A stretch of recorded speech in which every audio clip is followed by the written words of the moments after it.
সারা দেশে দুর্গা পূজা উপলক্ষে 2 দিনের বন্ধ চলছে।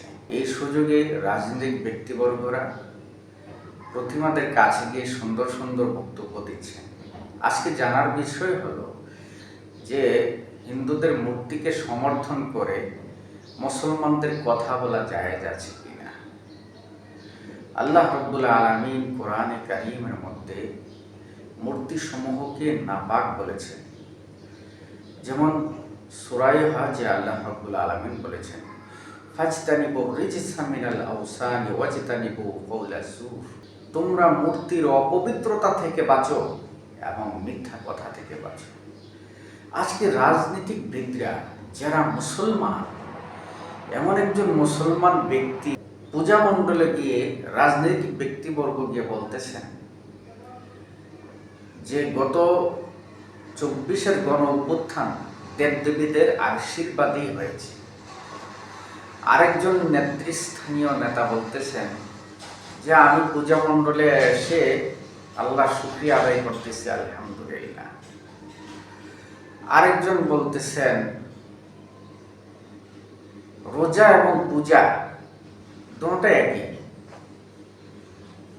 রোজা আর পূজা এই দুটোটার মাধ্যমেই বাংলাদেশ গড়বে। রোজার সাথে পূজাকে তুলনা করা হচ্ছে। আরেকজন গিয়ে এরকম ভাবে হাত ধরে পূজা দিতেছে। আরেকজন ব্যক্তি দেখলাম যে তিনি হিন্দুদের সেই গীতার মন্ত্র মুখস্থ করে গিয়ে সেখানে পূজা মণ্ডলে গিয়ে তাদেরকে পূজা দিতেছেন এবং মন্ত্র পড়তেছেন এবং সেটাকে নিজের ক্রেডিট হিসাবে ব্যক্ত করেছেন। আমরা এই সমস্ত কাজ ইসলাম এবং শরীয়তে জায়েজ আছে কিনা সেটাই আজকে খতিয়ে দেখব। আল্লাহ রাব্বুল আলামিন কোরআনে কারীমের সূরা হজ বলেন, ফাজতানিবু রিজসা মিনাল আওসানি ওয়াজতানিবু কওলা যুর। তোমরা মূর্তির অপবিত্রতা থেকে বাঁচো, পরহেজ করো এবং মিথ্যা কথা থেকে বাঁচো। হযরত ইব্রাহিম আলাইহিস সালাম একজন মূর্তি পূজকের ঘরে জন্ম নিয়েছেন, যার নাম ছিল আজর। আমরা সেই ঘটনা সবাই জানি। কিন্তু ইব্রাহিম আলাইহিস সালাম তার মূর্তির সেই প্রতিমাকে কি তিনি সাপোর্ট করে কথা বলেছেন? না, তিনি তো দ্বীনের দাওয়াত দিয়েছেন যে তারা ভুল করতেছে, তাদের ভুলটাকে ধরায় দিতে হবে, তাদের ভুল সংশোধন করে দিতে হবে। সেজন্য ইব্রাহিম আলাইহিস সালাম কি বললেন? وَإِذْ قَالَ إِبْرَاهِيمُ لِأَبِيهِ وَقَوْمِهِ إِنِّي بَرَاءٌ مِّمَّا تَعْبُدُونَ إِلَّا الَّذِي فَطَرَنِي فَإِنَّهُ سَيَهْدِينِ। যে আল্লাহ রাব্বুল আলামিন আমাকে সৃষ্টি করেছে, সেই আল্লাহ রাব্বুল আলামিনই আমাকে পথ প্রদর্শন করবে। হে আমার পিতা আর আমার জাতি, যে ইন্নী বারাউম মিম্মা তা'বুদুন, আমি এই সমস্ত নাপাক জিনিসের যারা তোমরা, এই সমস্ত নাপাক জিনিস যেগুলির তোমরা ইবাদত করছো, সেগুলি থেকে আমি বরি, আমি বিমুক্ত। হাবিবে নাজ্জারের কথা আমরা সবাই জানি। সূরা ইয়াসিনে হাবিবে নাজ্জার বলে এক ব্যক্তির ঘটনা আসছে। তিনি তার বোনকে দীর্ঘদিন পর্যন্ত দাওয়াত দিয়েছেন। এরপর তিনি ব্যক্ত করেছেন, ওমা লিয়া লা আ'বুদুল্লাযী ফাতারানি ওয়া ইলাইহি তুরজাউন। কি হলো আমার, যে প্রভু আমাকে সৃষ্টি করেছে, আমি কেন তার ইবাদত করব না?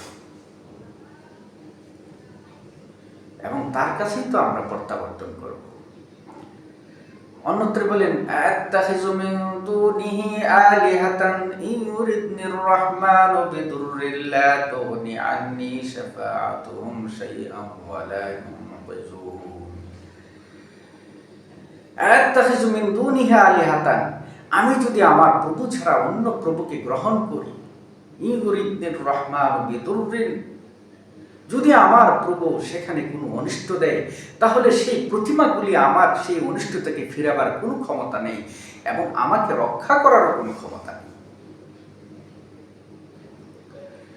অতএব আরো অসংখ্য আয়াতে আল্লাহ রাব্বুল আলামিন প্রতিমা থেকে দূরে থাকার কথা বলছেন।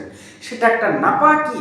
সেই নাপাকিকে সমর্থন করা যেমন কুফরি, সেই নাপাকিকে সমর্থন করে কোনো কথা বলাও কুফরি, সেই নাপাকির সাথে গা মিলিয়ে কোনো কথা বলাও কুফরি।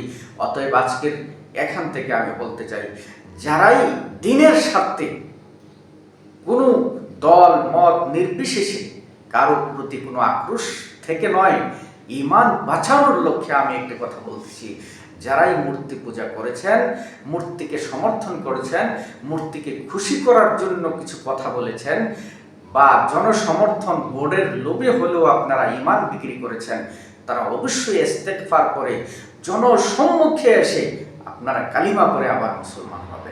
আর না হয় আল্লাহ তাআলা আপনাদেরকে ক্ষমা করবেন না এবং নামদারি এই মুসলমান ইসলাম দিয়ে আপনি আখিরাতে পার পাবেন না।